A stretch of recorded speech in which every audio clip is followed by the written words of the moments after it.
Hey guys, my name is Confident. Welcome to the 24-minute lesson excerpt where I will be sharing with you some ideas, some methods, some strategies or concepts that you can incorporate as you prepare for your final exams, be it you're studying for your mathematics N1, your N2 or your N3. Now, if these videos are handy and you are benefiting from them, you can actually press the like button, or if you've got some ideas, you can leave some comments below. If you also like to be notified of extra videos every time we post them, you can subscribe to our channel and then you'll get some notification every time there are new videos. And also, if you are interested in some of our resources, be it textbooks and some videos, you can check this at the end of this video. We will send you some information. Now let's check this concept out. Hey guys, I thought of bringing you some factorization involving fractions under the topic of algebra, and this is one of the questions that is common that examiners usually ask in an exam. And with this kind of a problem, you'll be having about 4 marks to benefit from. So now let us look at this question. It says simplify the following. You have got 3x plus 6 divided by 6 divided by x squared plus 2x over 2. So now how do you approach this? Now there is one common error that students usually do. Now let me expand it so that I can make it clear for you, and please do not be tempted to do this this error. So what students usually do is they look at that 6 and look at that 6 and they're like, oh, if it's dividing, therefore I can come and cancel out this 6 and cancel out that, and I have a 1. So in the first one they will have 3x plus 1.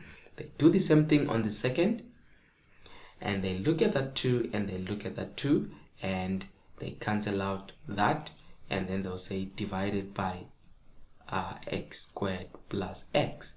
You know, that is how tempting it is for you to solve it like that. But remember, this is wrong. That is not how you approach it. You cannot just divide by 6 like that. Why? Because when you're just dividing and cancelling, for example, cancel the 6, what about the 3x? Because also what you do on the 6, you must do on the 3. Again, when you're cancelling that, what about the x squared? Because whatever you do on the 2x, you must also do on the x squared. The reason why I'm saying that is because in between these you have a positive. If it was also a negative, it was going to be the same thing. The only time you are allowed to cancel like that is when this problem, you change it, it becomes 3x times 6 over 6. If it becomes a multiplication sign, then you can cancel, it will be correct, and your answer there will simply put 3x. Okay, but if ever, even here, if it was a times, that's when you can cancel. But as long as there is a positive sign or a multiplication sign, I mean a positive sign or a negative sign, do not be tempted to cancel. But how do you go about? That is why the topic is called factorization. You need to factorize first. So you look at the first fraction. In the top you have a 3 and you have a 6.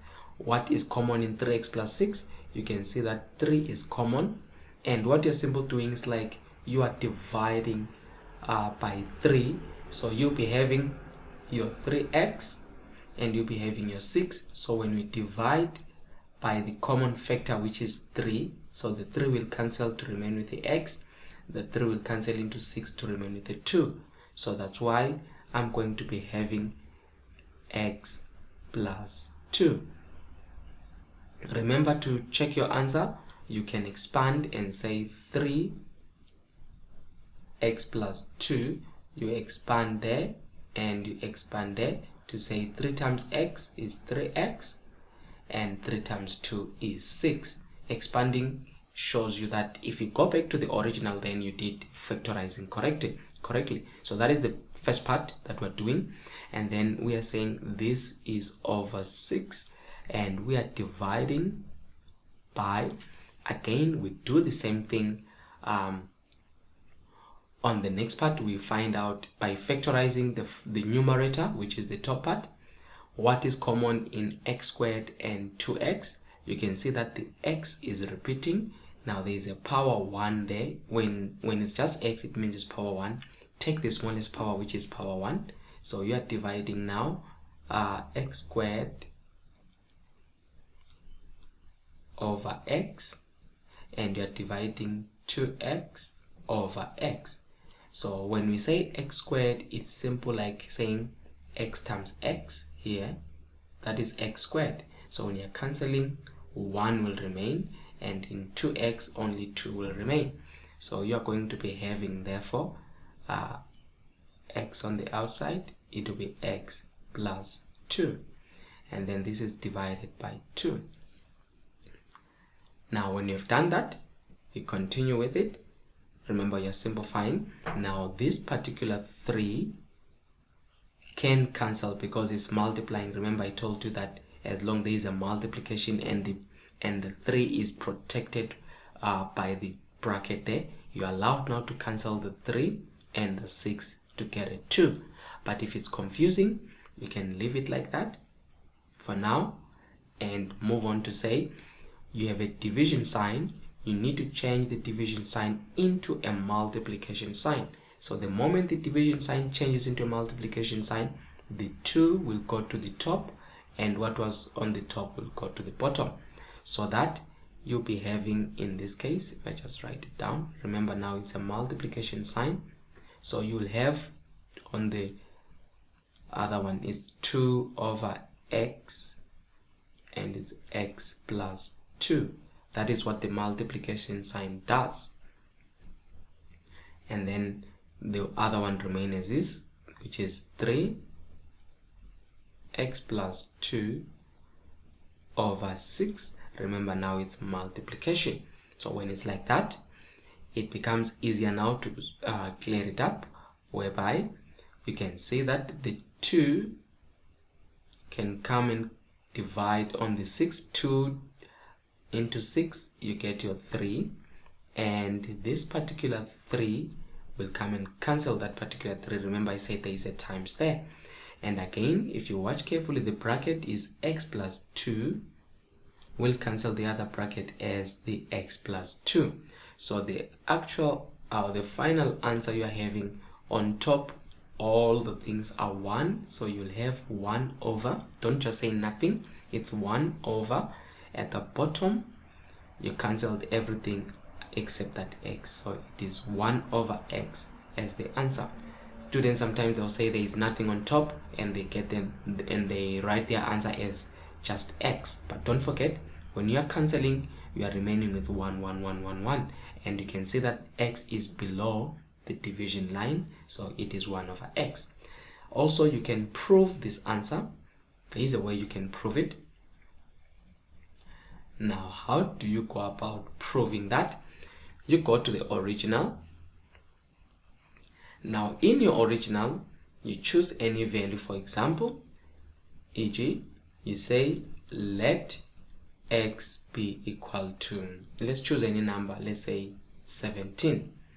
So if x is equal to 17, so here you have 3x. In other ways, it is 3. Remember, it's 3 times x, so it will be 3 times 17, or you can put a bracket like this and say 3 17, and then where there is x squared, you are also putting 17 squared. Where there is 2x, we are saying 2 17. So let us use that with our calculator and see what it is going to give us.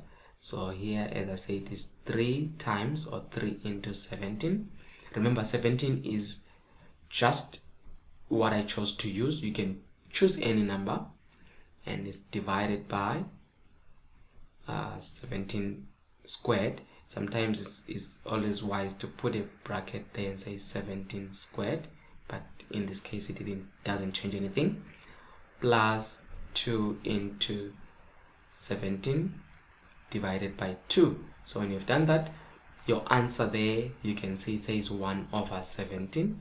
So here the answer will be 1 over 17. That is the original one, we go to the one, our final answer. Remember, our final answer here was 1 over x, but remember we said x is equal to 17, so it will be 1 over, where this x is 17. So you can see now that my final answer, and when I put a 17 there, it also gave 1 over 17. When this matches like that, you can see that you simplified correctly. So that is how you can prove it.